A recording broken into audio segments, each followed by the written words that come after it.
तो मूवी की first scene में हम एक शिपिंग कंटेनर को देख पाते हैं जिसे हांगकांग से साउथ कोरिया लाया गया था। अब दो आदमी इस कंटेनर को खोलते हैं। वो देखते हैं कि इस कंटेनर में सभी आदमी की तो मौत हो चुकी है। ये दोनों ये देखकर बहुत घबरा जाते हैं। तभी हम यहाँ एक आदमी को देखते हैं जो अभी भी जिंदा था। वो एक आदमी का पैर पकड़ लेता है तो उनमें से एक आदमी उसे बहुत मारता है और दूसरा आदमी ऐसा नहीं करता, उसका मदद करना चाहता है तो वो उसे शहर में ले जाता है। अब एक आदमी कुछ चीजें लेने के लिए जाता है, तभी वो सर्वाइवर ट्रक से भाग जाता है। तभी हम वो दूसरा आदमी को देखते हैं जो इसका भाई था। उसकी तबीयत खराब होने लगी थी। वो दवाई लेने के लिए मेडिकल स्टोर में जाता है। उसे देख के लग रहा था उसे किसी वायरस ने जकड़ लिया है। अब हमें एक गाड़ी को दिखाई जाती है जो खाई में गिर गई थी, जिसमें एक लेडी फंसी हुई थी। इसका नाम किम होती है जो कि एक डॉक्टर है। अब उन्हें बचाने के लिए जीकू आता है जो एक फायर फाइटर है। वो डॉक्टर किम को बचा लेता है। अब नेक्स्ट डे डॉक्टर किम जीकू को वही हादसे वाले जगह पे बुलाती है क्योंकि उसका बैग वही नीचे रह गया था। तो जीकू अपने एक और साथी को बुलाता है और नीचे जाता है और डॉक्टर किम का बैग ले आता है। अब तभी डॉक्टर किम का फोन रिंग होने लगती है। ये कॉल डॉक्टर किम की बेटी की होती है। अब डॉक्टर किम तो वहाँ नहीं था तो जीकू ये बैग डॉक्टर किम की बेटी को दे आने का डिसाइड करता है। यहाँ हम जान पाते हैं कि किम की हस्बैंड ने उसे बहुत टाइम पहले छोड़ दिया था और किम की एक बेटी है। वो अपनी बेटी के साथ ही रहा करती थी जिसका नाम था मीरू। अब जीकू मीरू को डॉक्टर किम की बैग दे देता है और वो जाने लगता है। तभी हम बस में एक आदमी को देखते हैं जिसे देख के लग रहा था कि वो भी उस वायरस से इन्फेक्टेड है। इधर घर आने के बाद मीरू किम को उसका बैग दे देती है। अब तभी किम को हॉस्पिटल से कॉल आती है कि एक अजीब सा केस है, अब जल्दी से हॉस्पिटल आ जाइए। तो किम हॉस्पिटल जाने लगती है और वो अपनी मॉम को कॉल करके मीरू के पास जाने के लिए कहती है। हॉस्पिटल में हम वही पेशेंट को देख पाते हैं जिसे हमने मूवी की फर्स्ट सीन में देखा था, जो दवाई लेने मेडिकल स्टोर पे गया था। उसकी हालत बहुत ज्यादा खराब थी। उसके फोन को चेक करने से डॉक्टर्स को कंटेनर की वीडियो मिलती है जिसमें बहुत सारे लोग मरे हुए थे। डॉक्टर्स ये देखकर हैरान हो जाते हैं। बाहर उसका भाई होता है। डॉक्टर्स उससे कंटेनर के बारे में पूछता है। ये एक इलीगल कंटेनर था तो वो उन्हें कंटेनर के बारे में कुछ भी नहीं बताता और जब उसे पता चलता है कि उसकी भाई की मौत हो गई है तो वो जबरदस्ती उसके भाई के बॉडी के पास चला जाता है और अपने भाई के गले लगकर रोने लगता है और वो अपने उन हाथों को जो उसके भाई के बॉडी पे लगाई होती है वो कई डॉक्टर्स को भी लगा देता है। डॉक्टर्स उसे बहुत मुश्किल से कंट्रोल करता है। इधर हम मीरू को देखते हैं जो अपने हाथ में खाना लेकर कहीं जा रही होती है। असल में वो यहाँ उसी आदमी के पास जा रही होती है जो कंटेनर में अकेला बचा था। वो बार बार मीरू को अपने से दूर रहने के लिए कहता है कि तभी वो जोर जोर से खांसने लगता है। तो मीरू जीकू को कॉल करती है। असल में जीकू से उसकी दोस्ती हो गई है। अब जीकू यहाँ आ जाता है लेकिन तब तक वो आदमी यहाँ से जा चुका था। लेकिन अब ये वायरस बहुत फैल रहा था। अब यहाँ उस कंटेनर को भी ढूंढ लिया जाता है। उस कंटेनर को जला दिया जाता है लेकिन वायरस तो अब फैल चुका है। डॉक्टर्स उस वीडियो में उस सर्वाइवर को देख लेता है तो वो पुलिस को बता देता है। अब डॉक्टर्स की टीम इस वायरस को समझने की कोशिश करते हैं। इन्हें पता चलता है कि ये वायरस 24 से 36 घंटे में किसी की भी जान ले सकता है। अब ये शहर को लॉकडाउन करने की बात करता है लेकिन यहाँ का चीफ ये नहीं करता। अब देखते देखते बहुत सारे लोग इन्फेक्टेड हो जाते हैं। चारों तरफ अफरा तफरी मच जाती है।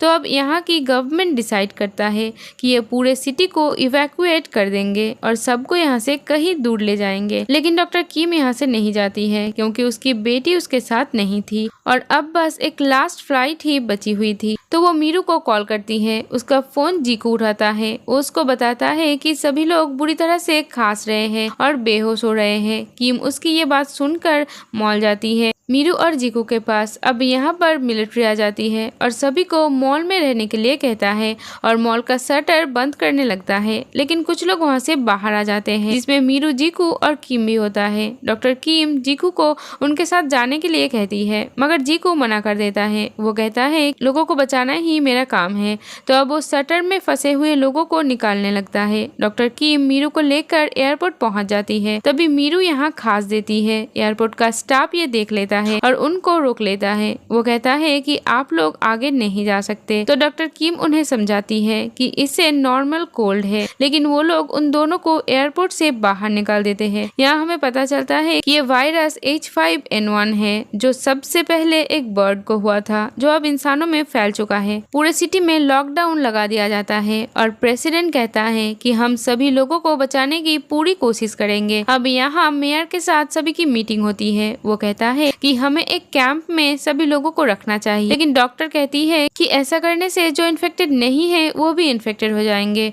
लेकिन सभी मेयर के बात को ही सुनते हैं और वो अनाउंस करते हैं कि हमें सब लोगों को एक कैंप में रखना होगा। अब सभी लोगों को कैंप में रखा जा रहा था। अब WHO की हेड और साउथ कोरिया के प्रेसिडेंट मीटिंग करते हैं, जहाँ डॉक्टर्स बताते हैं कि हम बिल्कुल गलत कर रहे हैं, ऐसे और लोग इन्फेक्टेड हो जाएंगे। लेकिन प्रेसिडेंट कहता है कि हमें सिर्फ इतना बताओ कि इस वायरस को कैसे रोका जा सकता है। डॉक्टर्स कहता है हमें एक टेस्ट करना होगा, जिनकी रिपोर्ट 48 घंटों में आएंगी और जो लोग इन्फेक्टेड नहीं होंगे उन्हें अलग कर दिया जाएगा। इधर डॉक्टर किम देखती है कि मीरू भी अब इन्फेक्टेड हो चुकी है, लेकिन डॉक्टर किम ये बात किसी को भी नहीं बताती। अब जीकू भी वहाँ आ जाता है। नेक्स्ट डे मिलिट्री को वो सर्वाइवर मिल गया था। वो उसे एक अलग कैंप में रखते हैं, लेकिन वो आदमी अभी भी ठीक था, मतलब इसकी बॉडी अपने आप ही रिकवर हो रही थी। इसके ब्लड में जो एंटीबॉडी है उससे एक सीरम बनाई जाती है, लेकिन अभी इस सीरम को लोगों को नहीं दिया जा सकता है क्योंकि इसकी टेस्टिंग होना बाकी है। इधर किम की बेटी की तबीयत बहुत ज्यादा खराब हो जाती है। अब जो सीरम बनाया गया था वो बिना किसी के परमिशन के किम मीरू के बॉडी में इंजेक्ट कर देती है।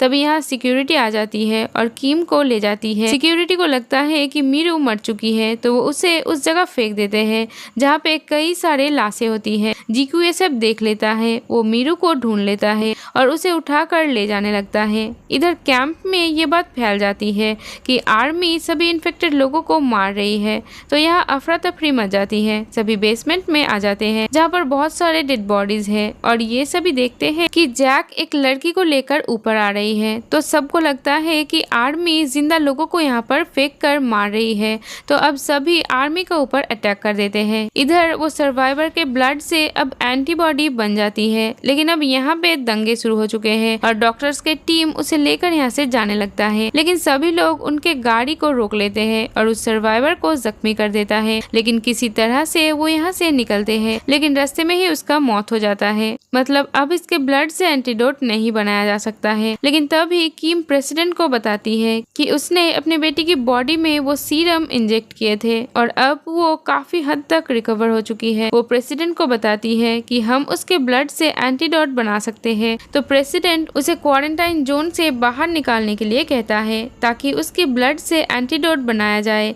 लेकिन WHO का हेड ये नहीं चाहता है कि कोई भी क्वारंटाइन जोन से बाहर आए, क्योंकि वो नहीं चाहता था कि ये वायरस इस जगह से बाहर निकले।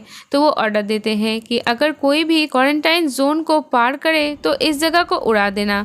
तो प्रेसिडेंट उसे कहता है कि अगर तुम्हारे फाइटर प्लेन ने किसी भी आदमी पर हमला किया तो मैं उन्हें ब्लास्ट कर दूंगा। तो ये सुनकर WHO का हेड डर जाता है और अपने ऑर्डर कैंसिल कर देता है। इधर मीरू अब एकदम ठीक हो चुकी है। जीकू उसे कहती है कि मैं बाहर जाने का रास्ता ढूंढता हूँ, तुम यहीं रुको। लेकिन तभी वहाँ एक आदमी आता है। वो वही आदमी है जिसने अफवाह फैलाई थी कि आर्मी सभी लोगों को मार रही है और अब वो खुद भी इन्फेक्टेड है और उसे पता है कि मीरू से ये अपने आप को ठीक कर सकता है, तो इसीलिए वो मीरू को पकड़कर अपने साथ ले जाता है। लेकिन तभी जीकू वहाँ आ जाता है और उन दोनों में फाइट होता है और जीकू उसे मार देता है। अब बाहर हम एक तरफ आर्मी को देखते हैं और एक तरफ सभी क्वारंटाइन किए गए लोग को देखते हैं। तभी मीरू अपने मॉम को देख लेती है और किम भी उसे देख लेती है। अब ये दोनों एक दूसरे की तरफ भागने लगते हैं, लेकिन तभी यहाँ गोलियां चलाना शुरू हो जाती है और एक गोली किम के हाथ में लग जाती है। ये देखकर प्रेसिडेंट अनाउंस करते हैं कि कोई भी गोली नहीं चलाएगा। वो सभी लोगों को बताता है कि सीरम बना लिया गया है और सभी को एंटीडोट दिया जाएगा। ये सुनकर सभी बहुत खुश हो जाते हैं और अब मीरू के ब्लड से सीरम बना लिया जाता है और कुछ दिनों बाद सब कुछ ठीक हो जाती है। अब हम किम, मीरू और जीकू को देखते हैं जो अब एक साथ रहते थे और इसी के साथ ये मूवी यहीं पर खत्म हो जाती है। Thank you for watching. Bye bye.